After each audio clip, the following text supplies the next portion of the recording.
Hi, I'm Charles with Anicap. This is my recap for the 2023 anime A Returner's Magic Should Be Special.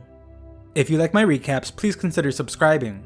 The story begins just after a battle has taken place and many casualties are scattered throughout the battlefield. A giant monster roams the land and is met by a group of warriors. Like most monsters, this one's able to speak without moving its lips and calls the humans before him foolish for thinking they could defeat him. We learn that shadow worlds represent the worst calamity humanity has ever faced, and they're steadily shrouding the world in black fog. There's no way of knowing what goes on inside that fog, but the one thing that is known is that no living creature can survive in the land that it taints. There is only one way to save the world, and that is by conquering the shadow worlds. One of the heroes bravely tells the dragon named Boromir that it's time to settle things once and for all. This guy is pretty confident considering there's a bunch of dead heroes around, as he tells Boromir that he will be the one to slay him and bring an end to this accursed hell. Boromir gets pretty upset, and that one guy that always points out the obvious yells out, "Here it comes." The it he is talking about is Boromir's fire breath, but my boy with the giant shield has it covered. Before the fireball can reach him though, it disappears as we see that our protagonist uses a spell to stop it, taking away Shield Guy's one opportunity to do something. Boromir prepares another attack that's even more powerful, but our protagonist digs deep and stops that one too. His name is Desser, and he loudly states that his magical pattern analysis is complete. He has sealed every draconian spell. The humans go on the offensive, but Boromir is insulted that the impudent humans think they can stand in his way. He uses his tail to attack this time, and Shield Guy finally gets his chance to shine as he blocks the attack. The warriors jump in to do some damage, and the mage hits him too. Seeing as how this is the battle to end all battles, the mage decides to use up every last bit of magic they have to power up their female warrior. Desser encourages her with his battle cry, and she lands the final massive blow. Boromir screams out in pain as he is in utter disbelief that things are ending this way. Everyone celebrates, and Captain Obvious speaks up again to say a single word: good. Desser is amazed by their great accomplishment and is glad that they can get out of this hell. Sometime later, the group celebrates, but one of them points out that they haven't received a message from the higher-ups, and wonder if they defeated the wrong target. Mr. State the Obvious says that Boromir was definitely the right target, but the others point out that they would usually be sent back to their world by now. Desser doesn't mind giving it some more time since everything is over now. Spirits are high, but the mage ruins it, as he points out that out of the 155 million people who fought him, only 6 of them survived. The mood shifts dramatically as Desser begins to think about how this world took far too much from him, comrades he fought alongside, and irreplaceable friends. The hippie of the group brightens things up by pointing out that they defeated Boromir and tries to change the subject. The mage explains that they can't look away from reality, and 99% of the mages died. He wants to think about what's to come, but the hippie tells them that they should pray first. Desser calms everyone down, so the religious hippie just compliments Shield Guy for his sweet blocking skills. He is too humble though and gives all the credit to Desser. The mage marvels at how Desser was able to analyze and seal Boromir's spells with his circle, since not even he has such power. The mage points out that even with all that power Desser has, he was completely unknown, and he asks him how that could be. Desser explains that it's because he is just a commoner. The mage thinks that's a complete shame, since if he had been at the magic tower, he would have made our boy a beast. They then go around talking about what they will do when they get back home. One guy wants to visit his dead friends' homes to return their keepsakes, because something about honorable deaths. The hipster is apparently the purest human being ever, as she just wants to return to the kingdom to take care of the victims' families and build a memorial. The mage wants to find a way to prevent a reoccurrence of shadow worlds, since if a similar one appears, it really will be the end of humanity. The warrior who actually ended the fight doesn't say a word, and rudely just ignores the question. The others wonder if Desser will be returning to Hebrion Academy, and he thinks about a girl he once knew who would eventually die in battle. Desser states that he hasn't decided and just wants to get back home first. Just then they all sense something and realize that it isn't over yet. They don't understand the magic power they are feeling, and the mage is shocked as he is sure they killed Boromir. He quickly realizes something though. He explains that he once read that dragon hearts don't only pump blood, they also store and circulate vast amounts of mana. When the dragon dies, the blood stops and the stored mana with nowhere else to go explodes. Our shield hero steps forward, getting another chance to prove useful, and tells the mage that he wishes he would have mentioned that information sooner. Although he is clearly to blame for literally everything, the mage has an excuse as this is the first time in history that humans have defeated a dragon. The sky fills with light radiating from the mana-filled corpse, and Desser is shocked when his spell doesn't work. The mage points out that it's hopeless. They're up against a pure ball of magic power, and even under perfect conditions, they wouldn't be able to stop it. Everyone begins to prepare for their lives to end, and Desser wonders if this is really it. His life since the beginning of the episode flashes before his eyes, and Desser finds himself somewhere else completely. He is wearing normal clothes and can't figure out what's going on. He hears applause in the distance, and a woman welcomes all the new students to Hebrion Academy. Desser remembers her as Professor Birgit, and she explains to the students that not everyone can be enrolled. Instead, they will all take a test, and only the top 600 will be accepted. Desser seems to know exactly what she's going to say, as she shockingly states that their test is to clear a shadow world. The students grumble in fear as that is far too dangerous, but Birgit tells them not to fear. The test shadow world is an artificial one created for the purpose of the test. As she speaks, Desser begins to realize something, but can't believe it. Birgit then states that they will now begin the entrance exam for the year 3613, confirming what Desser feared. He explains that the battle against Boromir started in 3616, and for the next 10 years they fought in that dungeon, and everything was destroyed.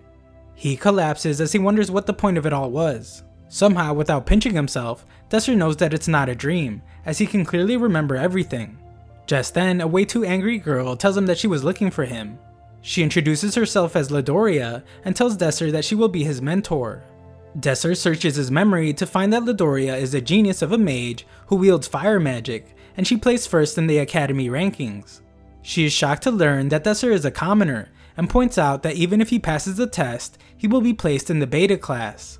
This school is apparently really big on discrimination. It puts nobles into the alpha class and commoners into the beta class. Even if you have talent, you can't receive a proper education if you're a commoner. They head inside, and Ladoria wonders why Desser isn't more amazed by the school. Desser tries to say he has seen a similar building before, but she points out that there is no facility like it. Just then, the two are met by Elhaim the water mage, and Desser remembers that Ladiaria doesn't get along with him. The two mages throw insults at each other for a while. Elhaim mocking how short she is, and Ladoria pointing out how annoying he is. Ladoria reminds him that she beat him in a fight before, but he says that he just let her win. Elhaim is impressed by Desser's manners for sitting quietly, but has a good laugh at Desser's expense when he finds out that he is a commoner. He says that he won't be competition for him, and tells them to look forward to the test. Before he leaves, he gives Desser a word of advice. He states that even if Desser gets lucky and passes the test, he will end up in the beta class, so he might be better off not taking it. Just then, students are called to begin the test, and we see that Ladoria is all fired up, and demands that Desser pass. As they head to the test, Desser becomes more and more sure that he is in the past. This being the case, he looks around and is relieved to see that someone isn't there. However, just then, a girl calls out to him and asks him to stop looking around so much since he looks dumb. Desser is in utter disbelief to see that it's Romantica, the girl he had memories of. Desser has no clue why this happened, but determines that the reason doesn't matter. He won't let a certain tragedy repeat itself, and he vows to rewrite the history of the world. Desser calls out to his long-lost friend, but this is well before they knew each other, so Romantica asks the weirdo how he knows her name. Desser explains that he simply saw her name on the screen, and they are in the same testing group. She wishes him luck as she leaves, but Desser can only think about how she has no idea how devastated he was to lose her. Our time-traveling hero composes himself though, and promises to never let her go through such a terrible ordeal ever again. The first test is a race in the beginner level of the Shadow World. The Shadow Worlds at the school are safe since they don't want to get sued by Karen parents, so even if students receive damage, they can evacuate immediately. Desser is surprised that they can still take damage, and Elhaim arrives to explain that the use of magic and attacks toward participants is allowed. This dude continues his villain arc as he tells the pair that it will be impossible for Desser to pass the test. Elhaim then introduces the person he is mentoring named Dazest, a magic knight. Our time-traveling protagonist knows her well as she is a magic knight of ice, and a high circle mage who can wield vision magic, which is impossible to inverse. She is better with the sword than most pure knights, and she ends up being his most reliable teammate. Ladoria and Elhaim argue a bit more, but this dude somehow always gets a last laugh, leaving Ladoria in fumes. She tells Desser that his odds against a magic knight are pretty bad, but urges him to not give up. Desser's group is called to begin testing, and they all enter the Shadow World. They will be aiming for the goal right in front of them, and only the top 3 will pass the test. They are allowed to use magic attacks, interference, and any other methods necessary to win. If a student receives fatal damage, they will be disqualified. Desser should probably be focusing on the test, but he's too distracted by Azeste. She was there in the future when the world ended, so he wonders if she too has come back to this world with past memories. She surprisingly knows his name, but it's only because she checked before the test. Azeste completely roasts our boy for having below average physical abilities and ruthlessly tells him that he has no future. She couldn't help but notice that he has an eye problem as he's been staring at her, but she assures him that he has nothing to worry about since she has no interest in attacking the weak. She is clearly not friendly, so Desser determines that she is not his loyal teammate from the future. The race begins and Azeste takes off like she stole something, leaving everyone in her dust. Romantica follows after, but slows down to apologize to some little furball for bumping into it. Desser gets right to simping as he points out how she must still like stuff like that, but she has no clue what this guy means by still, and she wonders if he's making some terrible attempt to hit on her. She gets pretty annoyed by how he's acting like they are friends and tells him to focus on the race. The simp just can't help himself though, as he has missed interacting with her so much. She gets even more mad to hear these words, but is shocked when Desser saves her from a random fireball. Some dude is pretty upset that Desser's butting in on his attack on Romantica, and uses his fire rod to attack. Romantica can defend herself though, and takes this fool out. His name is Eggs, and his disqualification is announced to everyone. Romantica thanks Desser for saving her, but instantly gets annoyed again by his dumb-looking face. The two of them are falling pretty far behind, so Romantica decides to show him her true abilities as she uses her arrow sweep spell. Elsewhere, some higher-ups tell Jesus with a ponytail that everything's going smoothly. They are particularly amazed to have a Magic Knight participating this year, and they marvel at how well she conducts herself. They all have a good laugh though when someone points out that a weak commoner is in the same group as the Great Magic Knight. They all pity the poor kid, but one chick seems to know something as she stares pretty hard at Desser. A guy following Azeste is confident that all he will have to do is continue following her to pass, but is then shocked by Romantica's powerful wind. It's not strong enough to blow him away, but he can hardly move. Just then, he is shocked as Azeste easily slices her way through the wind. This absolute idiot spends way too much time drooling over this girl and ends up getting a hug from Mother Nature courtesy of a giant tree. There was another guy next to him that got eliminated as well, so there are now only 3 participants left. Romantica smiles as this means they're all going to pass, but this chick is out for blood and tells Desser to just drop out. Desser wonders why, and her reason is simple: his disgustingly stupid face. She praises herself for warning Desser so that he doesn't get hurt and gives him one last chance to drop out. Romantica anticipates his surrender, but is shocked when he refuses. She can't believe he won't quit even after seeing her magic, and gets furious when Desser simply smiles again. She has had enough of this annoying guy, and she promises to hurt him so bad that he will think that he's going to die. She unleashes her powerful wind strike and says later to the dweeb. She is stunned though when Desser compliments her attack and sees that he is totally unharmed. Our boy is insane, as not only did he survive, he's now pointing out how she prioritized speed in her attack, and that is why her control is so weak. Clearly not caring about how much he annoys her, Desser recommends a slight adjustment to her attack, and she completely blows up. Romantica prepares another attack that she guarantees won't miss, and unleashes her Venom Wind. Desser really gets to showing off now, as he does that thing where he explains what he is doing while doing it. He simply changes the air currents a little and forces her attack to miss. She is shocked to see him use an inverse spell, since usually someone has to be at a much higher level, or a circle as they call it, to be able to use an inverse spell. This should be impossible for Desser to do since he is the lowest circle, so she decides to test him again. Desser simply just blows up her attack this time, and Romantica begins to lose her mind as she wonders if this means that his skills are higher than hers. The tables have completely turned now, as our boy confidently says that they should finish up now. There are others he needs to defeat, so he can't stay for long. He's getting too close for comfort, so Romantica tests to see if he can inverse a whole bunch of spells this time. Desser easily stops all of them, and thinks about how Romantica is very powerful, but not powerful enough.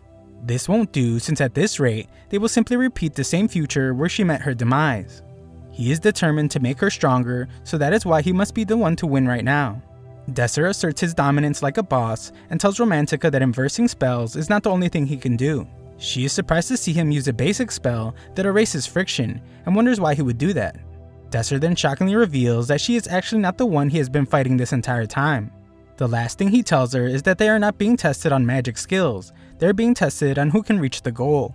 Things start to become very clear as Desser explains that even if they receive fatal damage there, they won't die. Romantica begins to realize what this absolute genius of a man is planning to do, but points out that while he might not die, he will still take damage. Our boy ain't afraid of no damage and uses a fire spell to rocket himself at light speed.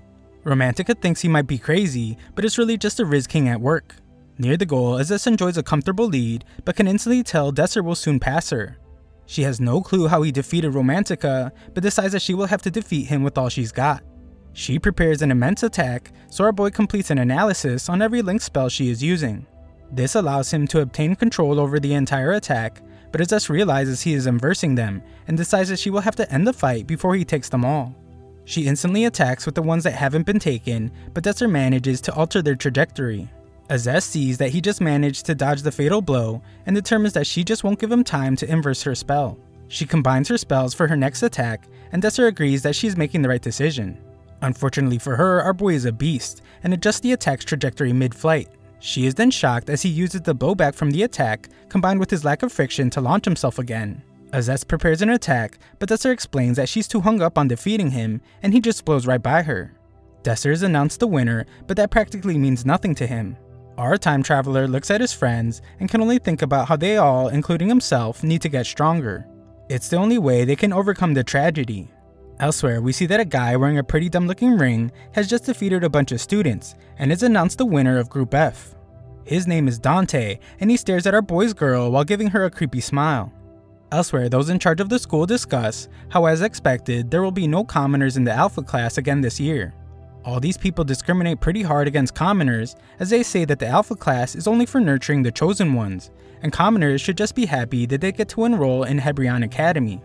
The top old man, who looks like he's never shaved in his entire life, silences them, and reveals that there has been a recommendation that a certain student be placed in Alpha class. It was Professor Bridget, and she confidently recommends Desser. Later, students check to see which class they have been placed in, and Desser sees that he is in Beta. However, what he is really concerned about is Romantica, as she is in complete shock. Moments later, we see that Romantica is pretty depressed by her rundown surroundings. The professor explains that skills of mages are ranked in circles. The lowest circle is 1 and the highest circle is 7. To be in the Alpha class, a student must be at least Circle 2. All the students in this class are as low as it gets at Circle 1, and their skills are not good enough for real Shadow worlds. Romantica thinks that being in the Beta class is bad enough, but things are only made worse by her being in the same class as Desser, who irritates her to no end. She wonders why Desser is even there since he beat the Magic Knight, and is annoyed out of her mind when he just keeps on smiling. We then see that Bridget wasn't able to get the other professors to agree to have Desser put in the Alpha class. They are all nobles, so they strongly oppose the idea. Desser is furious not just for himself, but for all the talented commoners that are being ignored because of the discrimination. Desser decides that he must awaken as many talents as possible, no matter what it takes. Later, Romantica keeps doing her depressed thing, and that dude Dante approaches her. He is in the Alpha class and is planning to join Blue Moon, the best party in the academy, made up of the top students of the Alpha class. This rizzed up jerk came to invite our boy's girl to join as well, since she has excellent skills and perfect lineage. Romantica knows she must say yes since it will also get her into the Alpha class, but then this dude tells her that she will have to go out with him. She points out that this is their first time meeting, but this smooth talker tells her it was love at first sight. Romantica needs time to think, but this pushy dude gives her a gift that in his hometown is given to someone they are in love with. Romantica can hardly speak after that display of Riz, and is shocked when Desser appears behind her. Desser explains that he is there to make the same offer to her, but she declines to go out with him. Desser clears things up by pointing out that he actually meant he wanted her to join his party. It's pretty clear that she's going to pick the best party in the school over his, but Desser thinks about how that was the biggest mistake she ever made in the future. She tells our boy to beat it, so he leaves her a letter meant to be read when no one is around. Romantica mocks him for probably writing embarrassing stuff in it, but he tells her to get rid of it after she reads it, since it's for her own good. A quick read wipes the smug smile off her face, and she becomes furious, and Desser, who's long gone at this point, knew he would press her buttons. Desser then spots some blue-haired kid named Pram, and he is glad to have finally found him.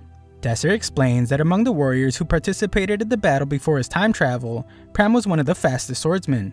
He was the strongest in a timeline where he barely had any training, so Desser can't imagine how much stronger Pram can be if he gets some training this time.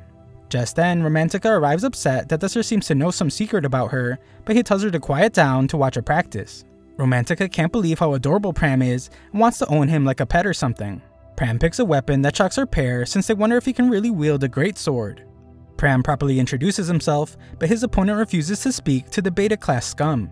The practice fight begins and Mullet Man is instantly surprised by Pram's abilities. Romantica thinks Pram is pretty strong, but Desser knows that he is just swinging his sword around blindly.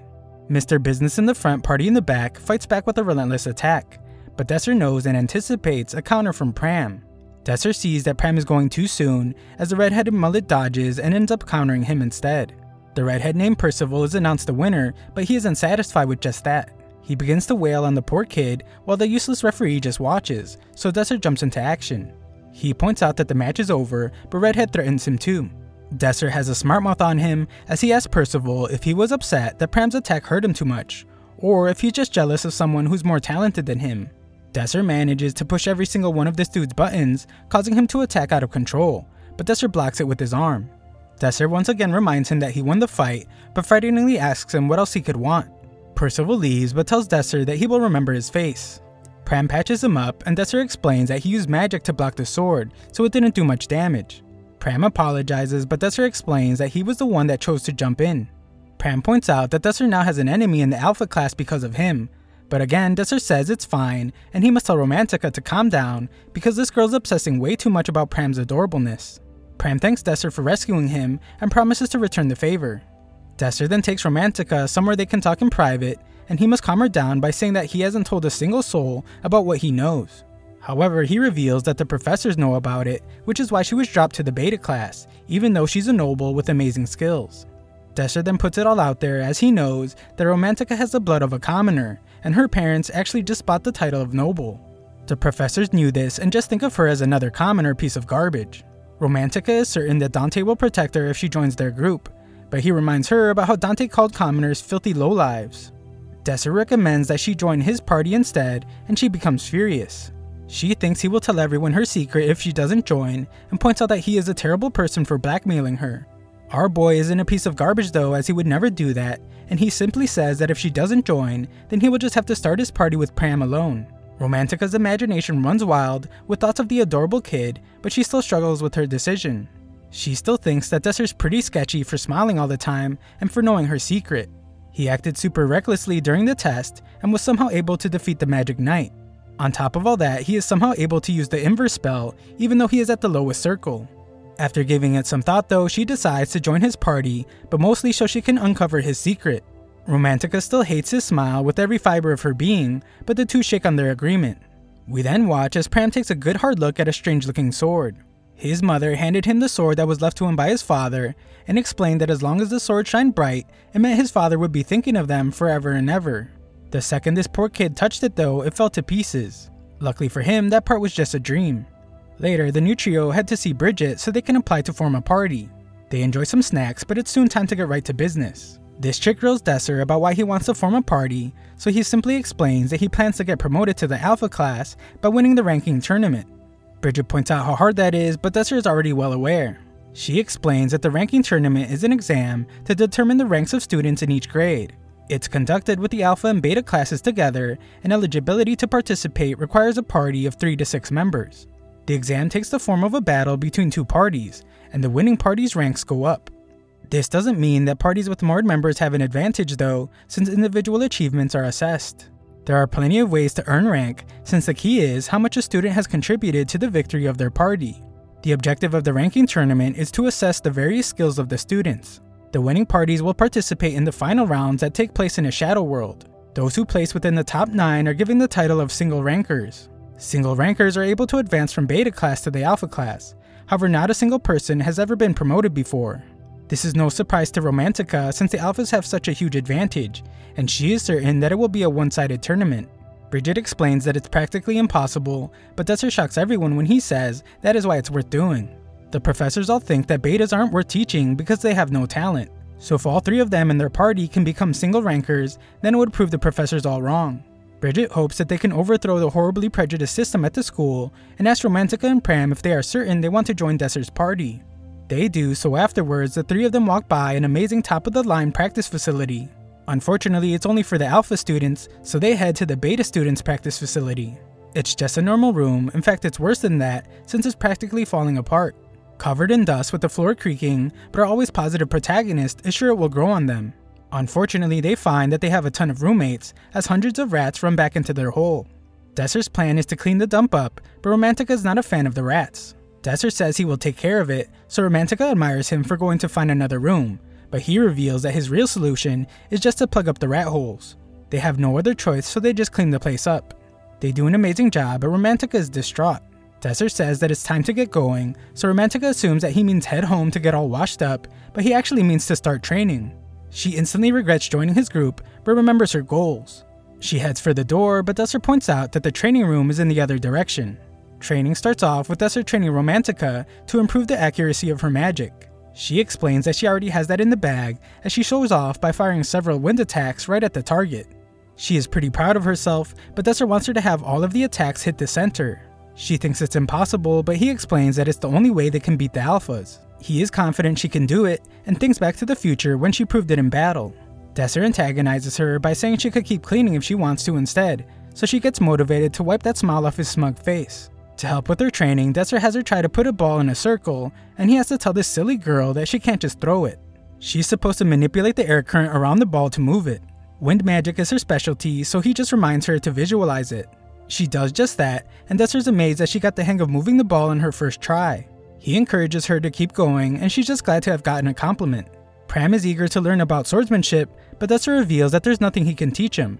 Shockingly, Desser says that Pram has perfected his craft as a swordmaster, and he should be strong enough to win the ranking tournament as he is now. Pram is sure that isn't true, especially just after Desser had to save him, but Desser knows Pram's true potential. Pram's amazing display of strength in the future is something Desser will never forget. He points out that Pram should be using a much lighter sword, specifically a rapier. Pram is clearly upset and hesitates to tell Desser why he doesn't use the more ideal sword for his style. Desser points out that it concerns the strength of their party, so Pram asks him to go with them somewhere. They leave Romantica, but she's doing just fine on her own. They arrive at Pram's room, where he reveals that he has no clue what his father looks like, since his father went to get the milk a long time ago. His mother was a commoner, and his father was a noble. The only thing his father left behind was a rapier sword. When Desser sees the sword, there's no doubt in his mind that it's the one Pram used back in the future. It's insanely light, and Pram explains that after learning that his father left it to him, he instantly started on the path of the sword. That way, when he eventually saw his father, he would be a respectable son fit to wield the sword. One day, his mother was on her deathbed and told Pram to never try to see his father since he lives in a completely different world than they do. She never even told Pram his father's name. In this world, having a child who is a commoner is a disgrace for a noble. If Pram had visited his father, he wouldn't have lived to be there now. So his mother was just protecting him. Pram explains that he still desperately wanted to find his father, so he joined Hebrion Academy in the hopes of getting some clues. He explains that he had the Sword of Praise to help him find his father, but he becomes furious, and reveals that he was told that the sword has absolutely no value. It was not something worthy of a noble man. Pram breaks down as he thought his father loved him, and that's why he left the sword, but that clearly isn't the case. So Pram refuses to ever use that sword again. The next day, everyone is hard at work practicing. Romantica is easily dropping the ball in the circle, and is proud to have mastered it in just 3 days. Desser is quick to rain on her parade though, as he points out that the ball isn't staying in the circle. Desser strangely stares at her while thinking about the gift she got, and comes up with an idea. He asks Pram to show him the rapier sword, but Pram says that he doesn't care about that sword anymore, and so he can't show him. Desser pleads with him, but Pram shockingly says that the reason he can't show him is because he sold it. We then get a quick look at a shop where a couple of menacing looking guys are in possession of Pram's sword. Afterwards, Desser and Pram go to retrieve his sword, and Desser's amazed to see that everything is exactly like he remembers. They arrive at the sketchy looking alleyway that leads to the pawn shop and cautiously make their way there. A sign at the front of the shop explains that there are no refunds for any reason, and Desser wonders how these guys could be so obsessed over money. Pram tells Desser that he never wants to hold that sword ever again, but Desser asks him to just give him a chance. They finally get into the shop where they are met by a steroid-fueled giant, making Desser wonder why the place is so heavily guarded. Desser explains to the shop owner named Wuju Ken that they are there to buy the rapier that Pram sold. Wuju Ken points out that they have a no refunds policy, but Desser tells this dummy that is why he said he was going to buy it. The man reiterates that the rapier has no value as a sword, but surprises Pram when he reveals that he knew something was off because it was so light. Wuju Ken has an idea of what it might really be, and Desser shows his genius as he already knows. It's called a Kemovin, and he saw something like it when that earring wearing dude gave his girl a gift. It's used by nobility to give a gift to the person they love, like a box. Unfortunately for this guy, he couldn't figure out how to open it.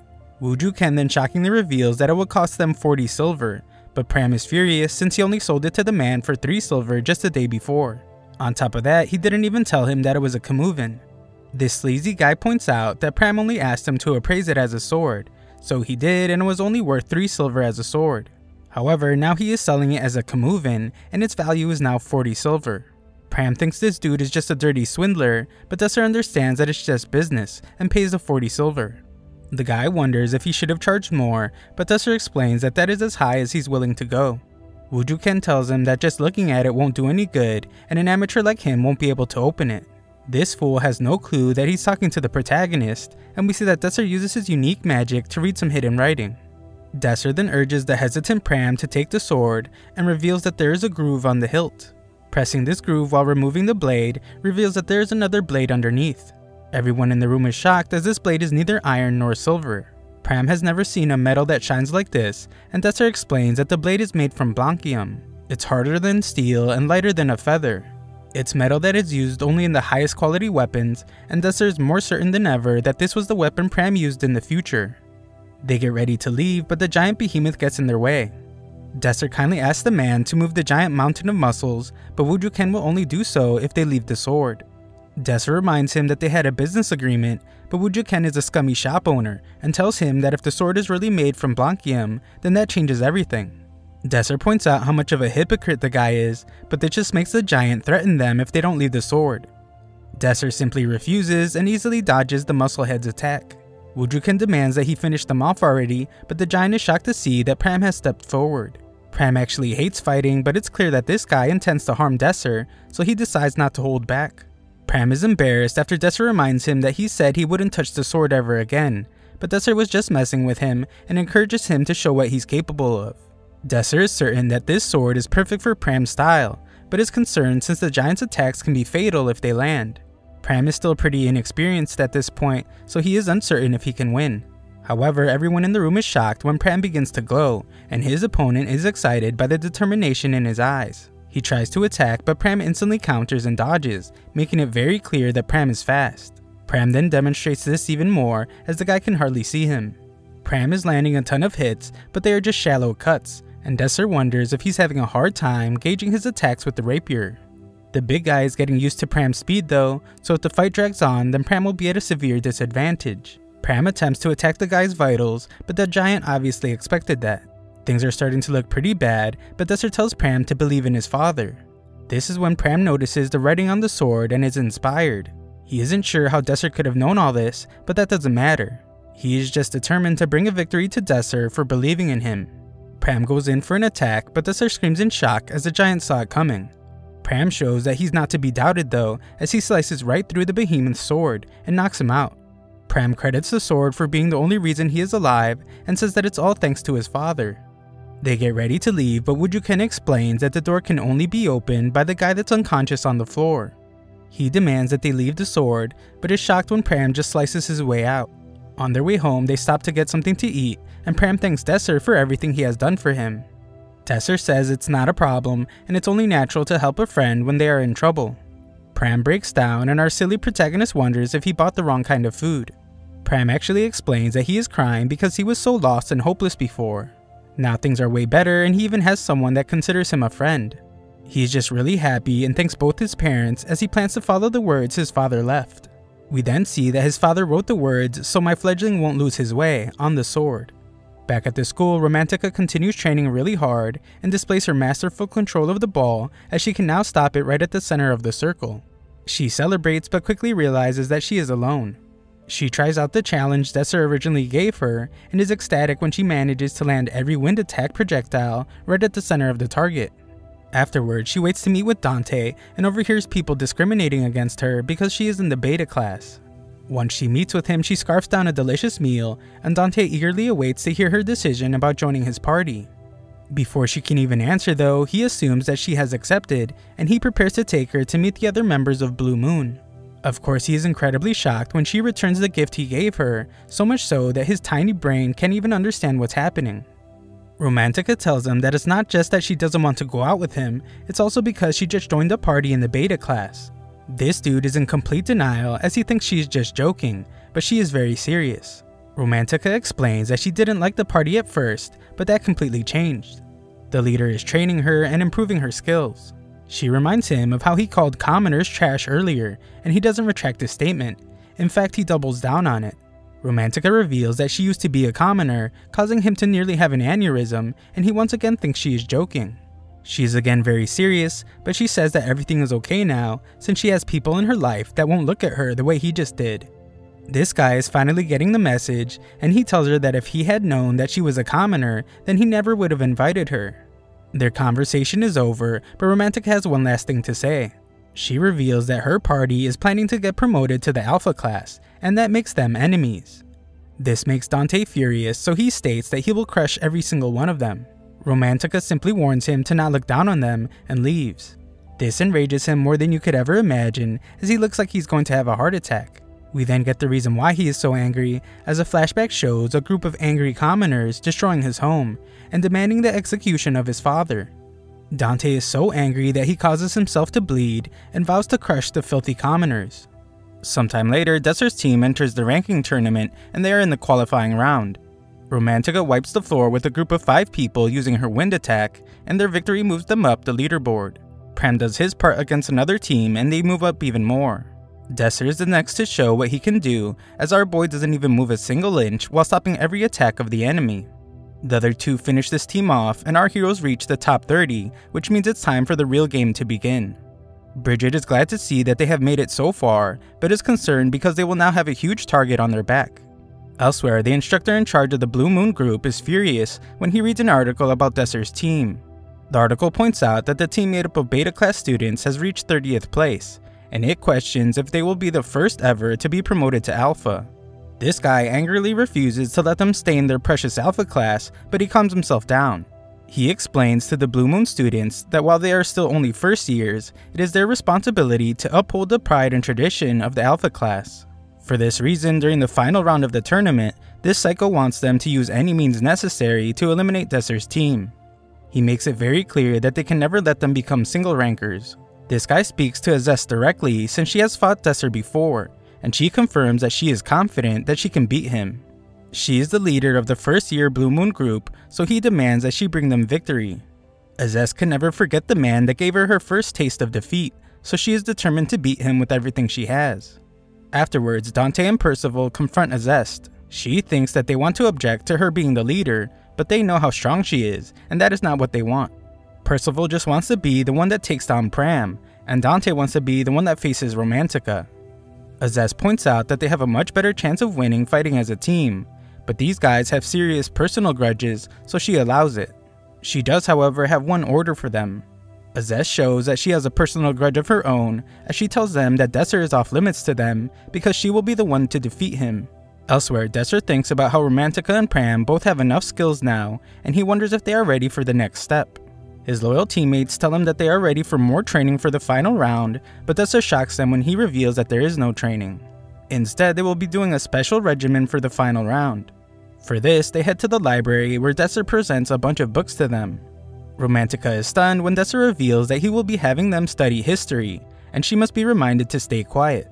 The final round of the ranking tournament will take place in a shadow world prepared by the Academy.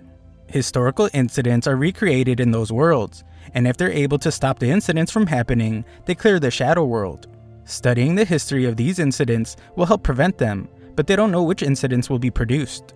Desser tells them that he just used his intuition to pick some incidents at random for them to study, but we know that our boy is from the future. He knows exactly what the shadow world for the final round is going to be. During their studies, Romantica teases Pram for admiring their teacher so much, but they end up getting Desser's attention. This dude is a fierce dictator, as he demands that they get back to studying, all with a smile on his face. Moments later, the team is shocked as Azez approaches them. The moment is a bit tense, but Romantica breaks the silence by asking this chick what she wants. Azez points out that it's been 2 months since their fight, and Desser compliments her decision to join the Blue Moon. He thinks that she deserves to be in the strongest party in the Academy, but she questions if it's really the strongest since Desser isn't in it. Azez has approached him to formally declare war against Desser. Our time-traveling protagonist says that it's just like her to show courtesy for someone that she recognizes as her rival. Azez underestimated him that day, but she vows to defeat him with everything she has this time. Desser couldn't be happier to hear this, since he wants her to use that anger towards him to make her stronger. Our genius hero's entire goal that day was to ignite the fighting spirit inside her, and it has clearly worked.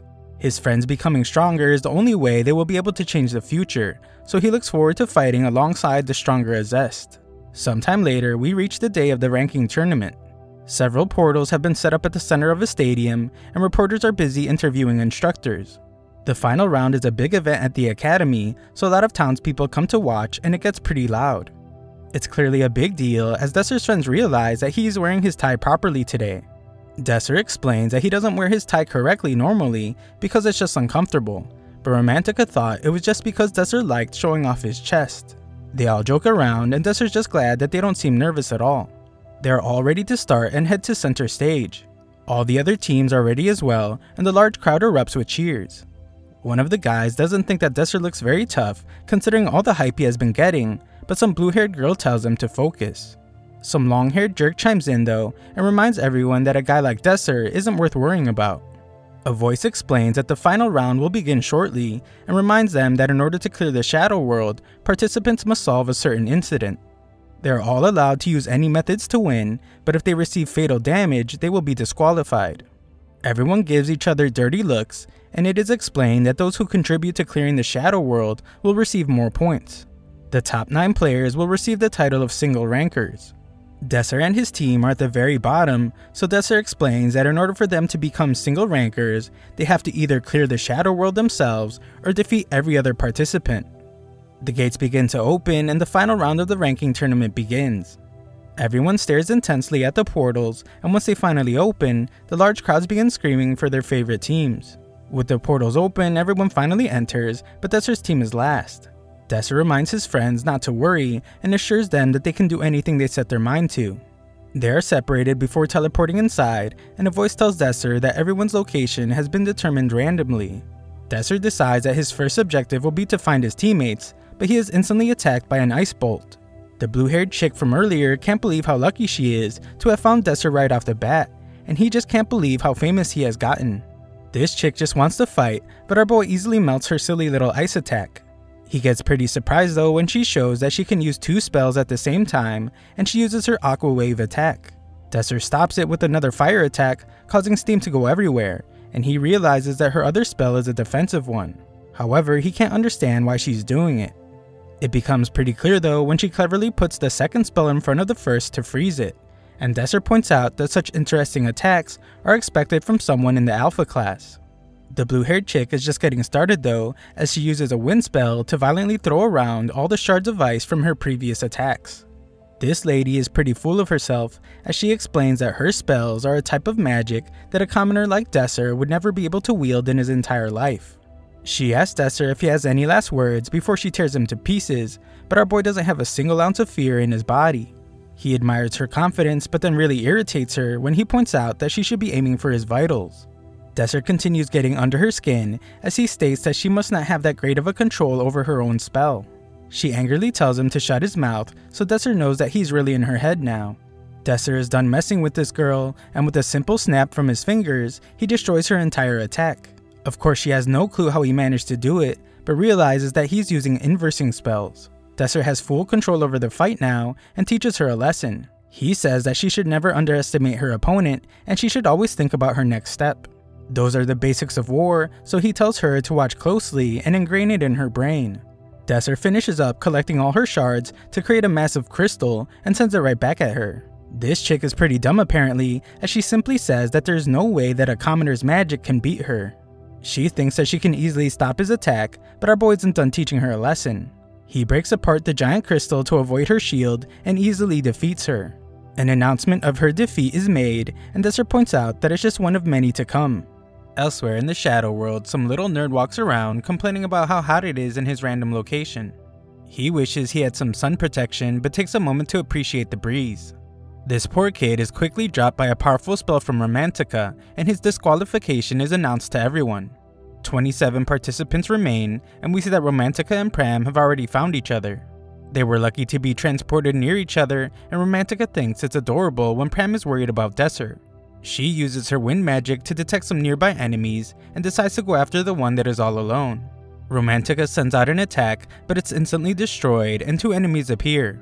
One explains that detection magic has the downside of revealing your location to opponents, and her boyfriend reminds her that Romantica is just beta trash. Romantica doesn't take the insult lightly and decides that they should find out who the real trash is with a fight. The guy wants to keep talking trash about how much better their class is, but Pram instantly attacks him. This jerk just uses it as proof that they are lacking in manners, and Romantica realizes that they aren't that weak. Everyone gets on guard and the fight is led off with swords. The one girl tries using some magic, but Pram decides to show off his immense speed. The girl becomes terrified and begins to wonder if Pram is really in the beta class. The guy knocks up a bunch of dirt and tells his girl to blast him away with some powerful area magic. She begins the magic, but this only reveals her exact location to Romantica, and Romantica sends her flying with a wind attack. Romantica is the one making the insults now, as she calls them dumb for hiding themselves only to reveal themselves with an attack right after. The guy gets real upset, but Pram reminds him that he needs to focus on the fight. Pram is actually distracting him, and Romantica finishes off the alpha boy. Romantica thinks that he would have had a chance if he focused on defeating her first, and points out that it's what he gets for underestimating the beta class. 25 participants remain, and our duo hopes that all of them are as dumb as these two were. The two compliment each other on how much they have improved, and Pram credits Desser for all their training. Speaking of Desser, Romantica tells him to come out from hiding, since she knows that he has been watching them. Desser was amazed by their progress, and states that he knew they could handle the situation on their own. Romantica realizes that Desser was the person she attacked earlier. She thought she had become strong, but Desser destroyed her spell so easily. Desser compliments her on how well she did, and gives her head a good pet as a reward. She was being so quiet that he thought that's what she wanted, but she gets really upset by it because she isn't a dog. The fun and games end as Desser notices a storm coming. Red lightning scorches the sky, and something happens at a nearby clock tower. In the distance, a large fire attack erupts, and we find that some poor guy got obliterated by another team. 18 participants remain, and Desser explains that there are two paths for them to get promoted to the Alpha class. First is by finishing in first place by clearing the Shadow World.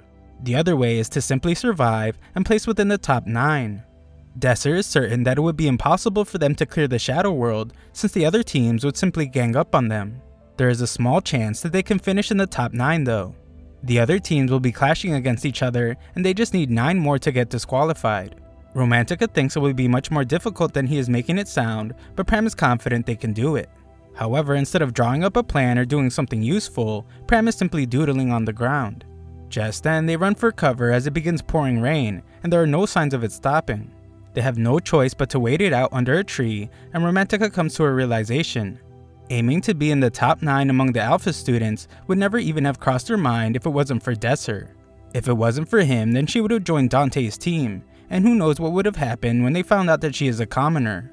Desser can tell that she is uneasy, and tells the both of them not to worry since he can tell they are getting way stronger.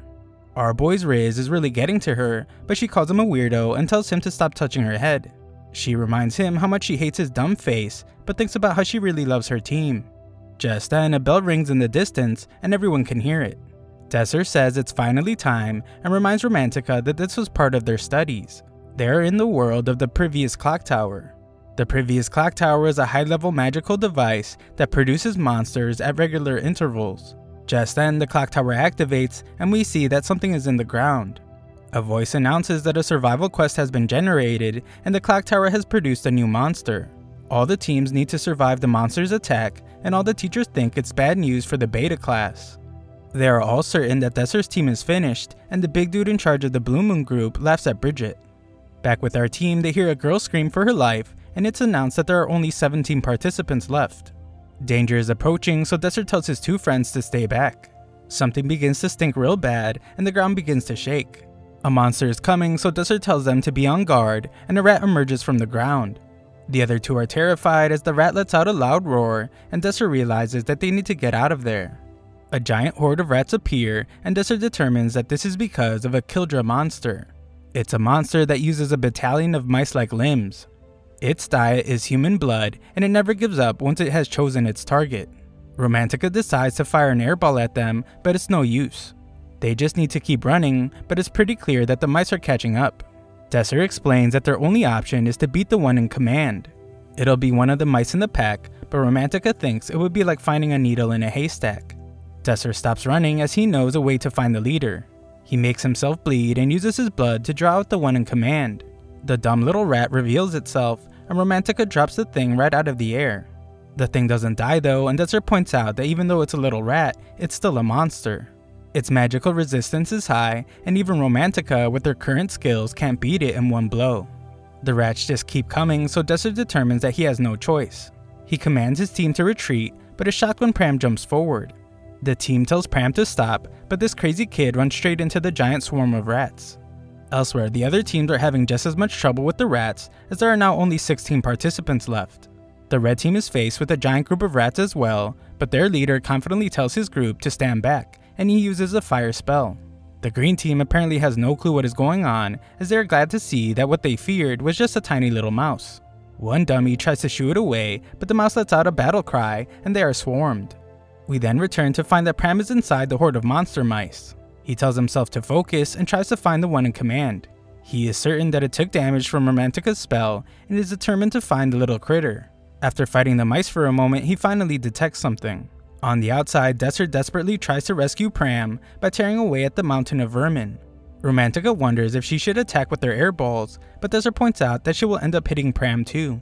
Desert panics as he begins to feel like he's going to lose Pram again, the same way he did in the future. However, just then, Pram emerges from the pile with a huge attack, and he eliminates the Kildra mouse.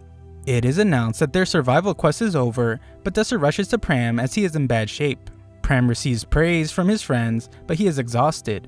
Desert tells him to get some rest, so the kid takes a nap. Desert puts Pram safely under a tree as he is amazed since Pram is terrified of rats. Desert tells Romantica to watch over him, but says nothing else as he walks away.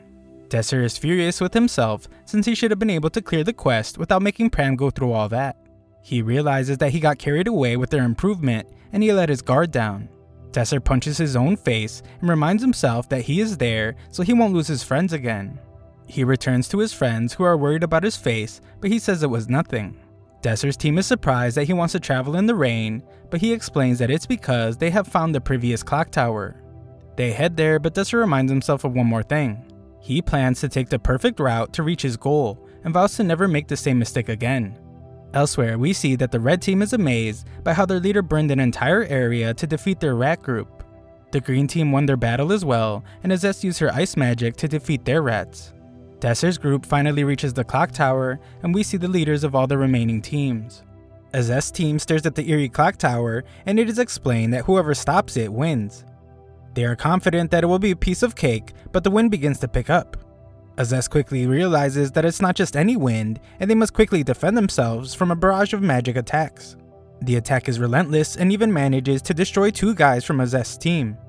It's definitely another team doing it, and Azez points out that the detection and attack were almost simultaneous. Azez determines that it could only be one person, and we see Romantica up in the tower. It is announced that 2 more participants have been eliminated, and Desert thinks about how that means only 15 people are left. Azez and her 2 goons make their way up to the tower, but they must defend themselves from waves of air attacks. Romantica is really on her A game, but she apologizes to Desert since their opponents are blocking all her attacks. Their cover is blown, but Desert isn't worried since they can just focus on another team. Romantica thinks Desert is insane for the suggestion since that will cause all the teams to gather there. Romantica demands a response from him when all he does is smile, so Desert reveals that gathering all the teams there is part of his plan. He asks her to just trust him, so Romantica opens fire on the green team. The 2 guys had no clue what was coming and their elimination is announced. 13 participants remain, so Desert prepares something by using his ability on a wall. Azez has Dante open the door to the tower, but they are shocked to see that the red and green team have already confronted each other. The red team's leader is named Gabriel, and he wonders if Azez's team was the one that attacked them outside. The green team was attacked as well, so they both accuse Azez of the despicable act. Azez demands proof of the accusation, so Gabriel points out that there is no one who can use so many spells of that level at once except for them. Azez determines that they wouldn't believe her if she told them that it was a beta student doing it, and realizes that this must be Desert's plan. Desert's plan works perfectly as Gabriel's ready to get revenge, but Azez tells her 2 goons to stay back. Azez confidently states that she will take care of all of them, but this just annoys Gabriel. He unleashes a ferocious fire attack, and one of his fanboys explains that their leader is the strongest flame mage. The fanboy gets absolutely destroyed by Azest, and she also freezes another one of them. The green team decides to team up with the red team since it will be the only way they can become single rankers, but Azest is able to hold them off easily. The battle can be heard throughout the whole tower, but it is soon over. Desser surprisingly reveals that his plan didn't actually work though, and points out that there hasn't been any announcements.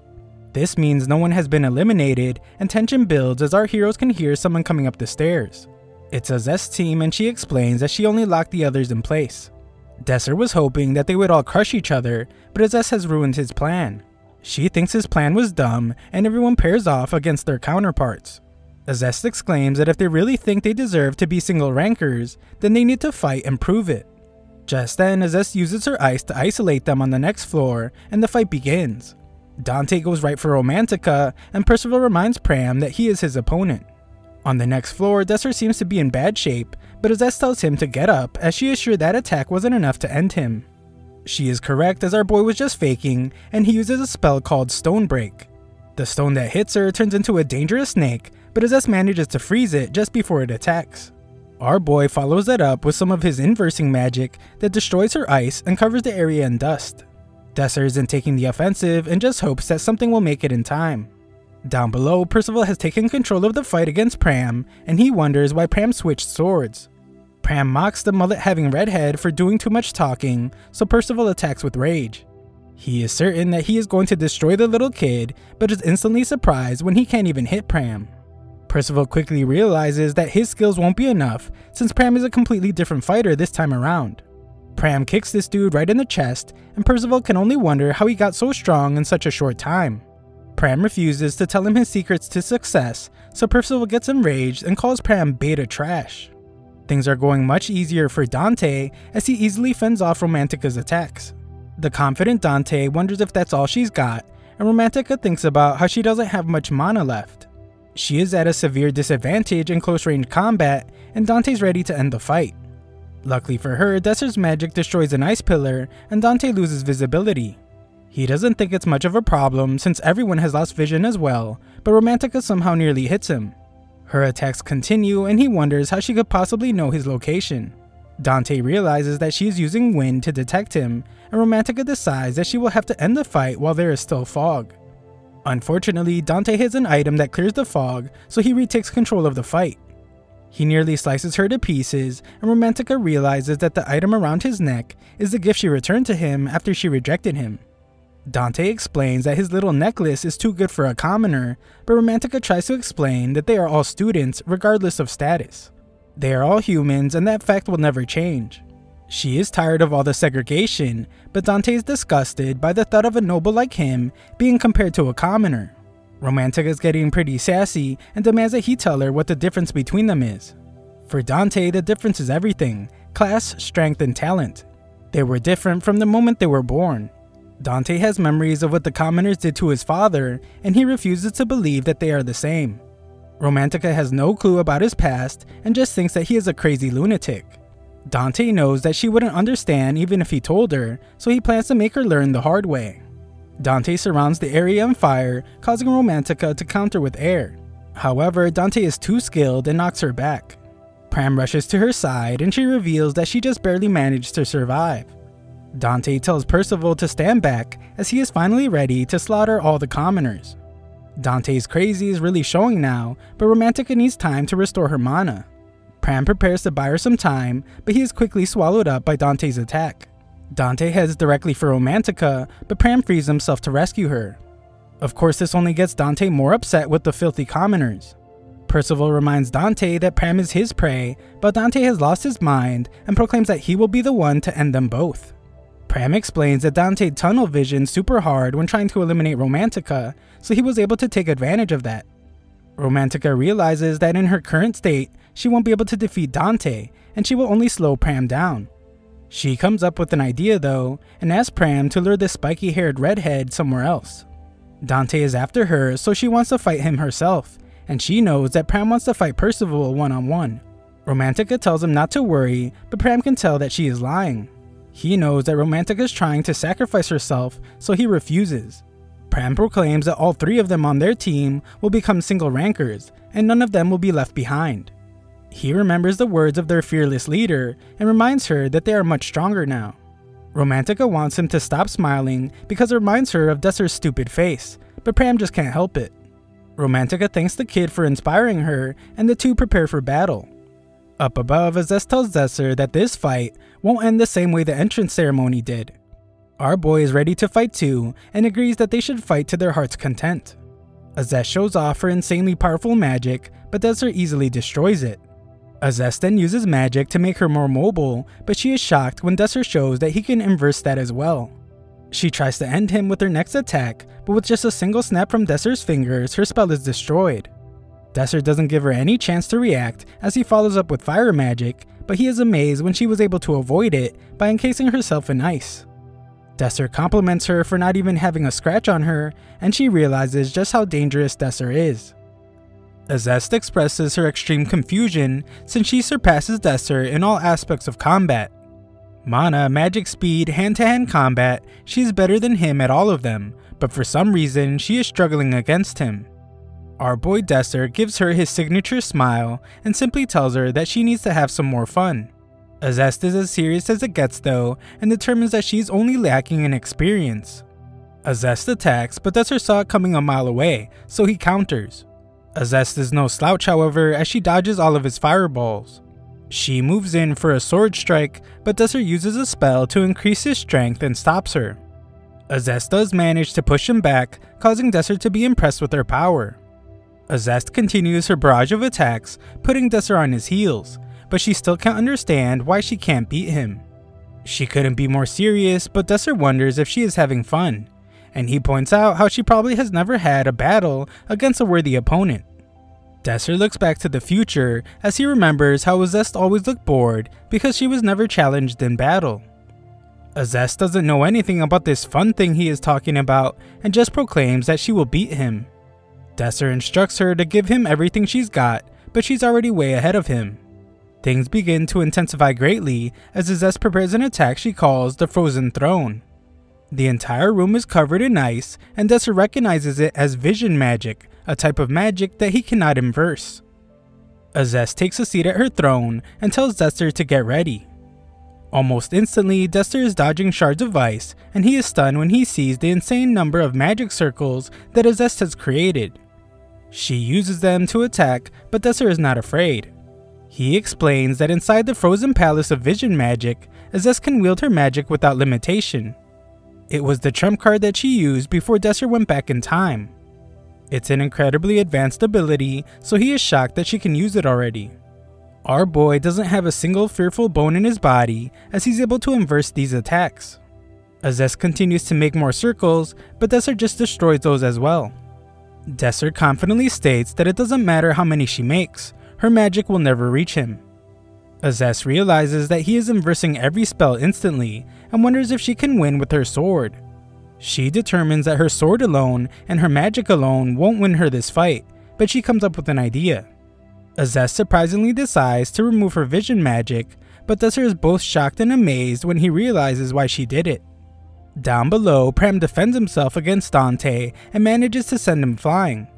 Romantica thinks that they need to defeat Dante before the spiky redhead joins the fight, but it's too late as Dante tells Percival to give him a hand.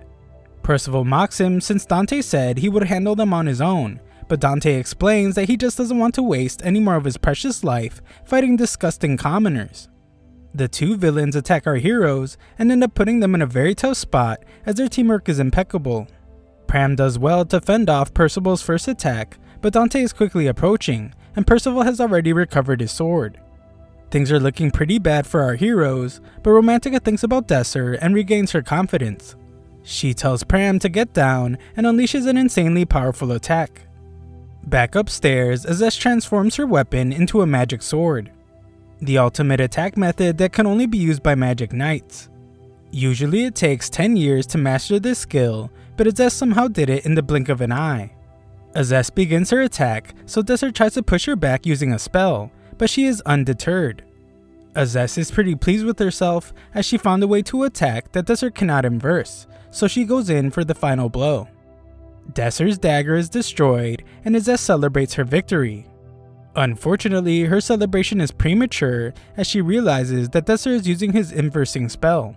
She has no clue what he could possibly be inversing, but she is stunned when she sees that his spell is being casted throughout the entire tower.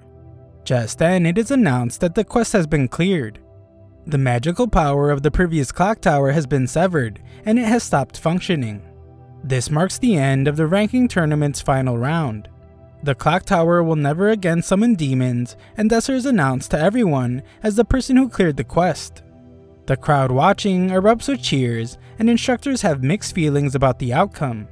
Bridget is of course happy, but the big dude in charge of the Blue Moon group refuses to acknowledge the commoners as the winners.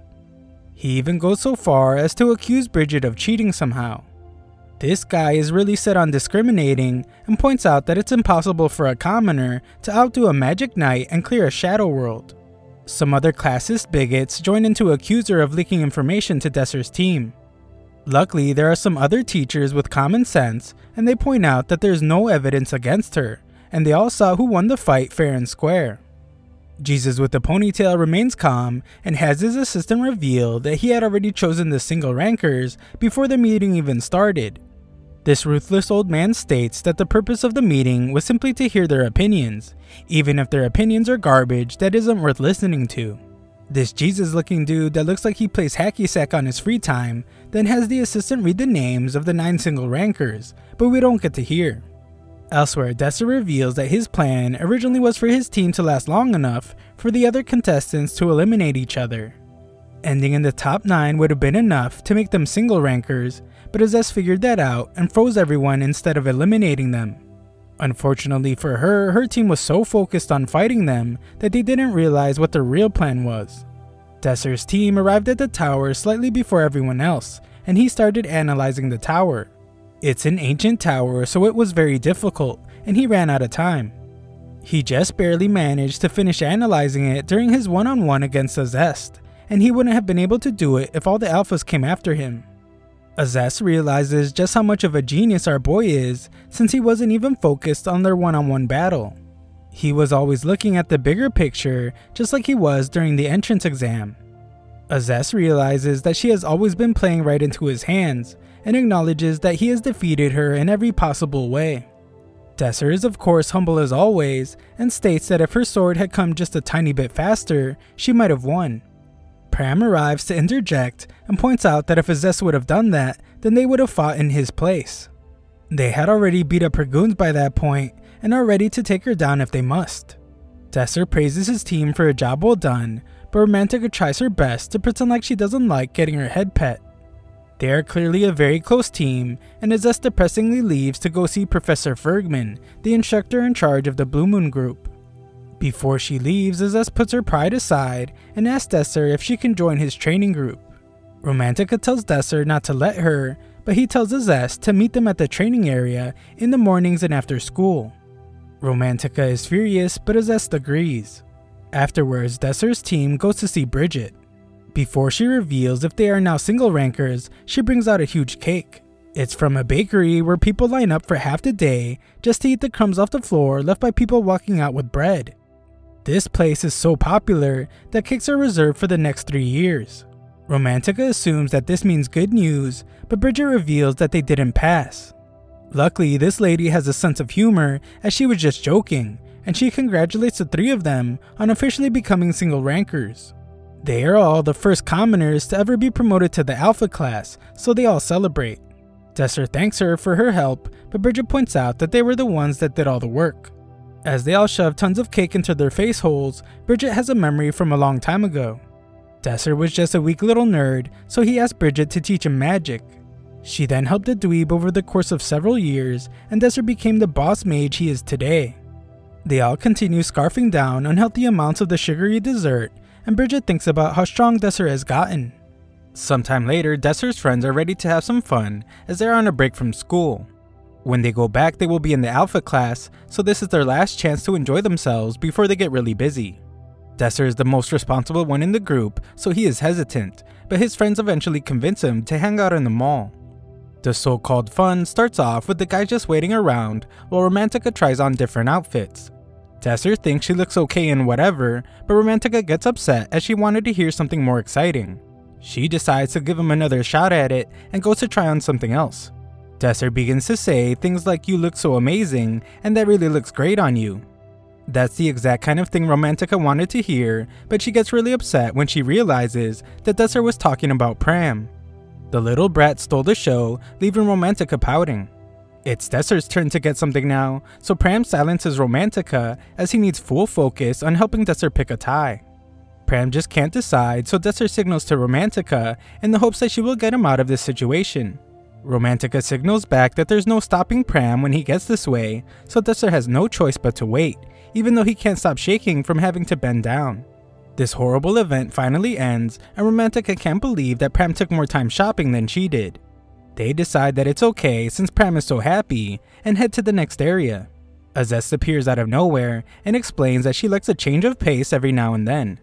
Things are a bit awkward, so Desser invites her to tag along with his group. Azeste somehow mistakes his invite and agrees on a rematch for the ranking tournament. Desser doesn't want to fight, but Azeste reveals that it was just a hilarious joke. Desser thinks about how it's impossible to tell since Azeste seems like she has never told a joke in her life. The two then join the others, who are already starting the fun in an arcade. Pram focuses super hard on the claw machine, and it works as he gets a prize. Romantica celebrates with him, but they are stunned when Desser brings Azeste with him. Azeste strangely swaps places with Pram, so the Pram could be next to his favorite person, Desser. This solves nearly everything, as the little weirdo is now happy, but Romantica can't believe she was betrayed. Desser suggests they play some air hockey, but Pram gets upset once more when he ends up on the opposite team. Romantica has been angry this entire time and sends a dirty look right at Azeste. The game begins and things get really serious. Desser reminds Romantica that they are playing against the Academy's top-class swordsman and magic knight. He warns her not to let her guard down, but the defiant Romantica says she already knows. She doesn't realize how serious things are, however, as Pram proclaims that he's going to finish the game in a flash. He can't stand being on the opposite team and wants to pair up with Desser in the next match. Pram starts the game off, and Desser must use his quick reaction time to send the puck back. Azeste doesn't let it get past her, but it's Romantica's turn now. She sends it flying and it goes right by the two defenders. They can't believe it, but are even more shocked when they see that Romantica has powered up. She reveals how big of a mistake it was for them to challenge her at air hockey because she specializes in wind magic. She plans to teach him a thing or two, but Desser points out how unfair it is to use magic. Azeste doesn't mind at all, but Desser panics as that surely means trouble. He is proven right as Azeste sends the puck back, but uses her ice magic to change its trajectory. They score a point and Desser remembers how much Azeste hates losing. This just gets Romantica even more fired up, so the intense match continues. Desser gets distracted for a moment while thinking about the future, but Romantica snaps him back to reality as the puck is coming at him at top speed. Desser instantly inverses Azeste's spell, destroying her ice. He launches the puck at them and scores, impressing everyone. Azeste is just glad that he is finally ready to take the game seriously, and Desser states that the real game starts now. Afterwards, Azeste thanks them for giving her the nice change of pace that she was looking for, and she leaves. Romantica hopes she never has to see Azeste ever again, but the guys give her some bad news. They remind her that Azeste will be training with them, and they will also all be in the Alpha class. After school break, Romantica and Pram get their first look at the Alpha class classroom. Pram makes things weird again and shows that he has Desser as his wallpaper on his new tablet. Romantica gets excited for the new school year, and Desser arrives to take them to morning practice. At practice, they welcome the newcomer Azeste and begin with some stretching. They move on to sword fighting, but Romantica is displeased when Azeste holds her own against Pram. Azeste fails to put a ball in a circle, so Romantica steps forward to show her how a pro does it. Romantica is pretty pleased with herself, but Desser reveals that he has more balls for her. Romantica has practiced a ton though, and easily puts all the balls in the circle. Desser reveals that he has even more balls, but Romantica has had enough. Eventually practice is over, and Azeste compliments Desser on his training style. She points out that he identifies each person's strengths and adjusts accordingly. Morning practice is now over, and they will meet again after school. Romantica is exhausted from playing with Desser's balls, so she asks him if he can go easier on them during morning practices. Unfortunately, they can't take it easy as they're running out of time, and the next battle will be a real fight. If anything goes wrong, they could lose their lives. It will be tough, but he needs the two of them to get stronger. Desser's team believes that he will get them there, and they all get excited for the future. In class, a teacher explains that the battle between humanity and the Shadow World still continues. The disaster that repeats every year continues to harm their world. Because of this erosion, their continent is now only half of what it used to be. On the bright side, their success rate of clearing Shadow Worlds is a startling 99.9%.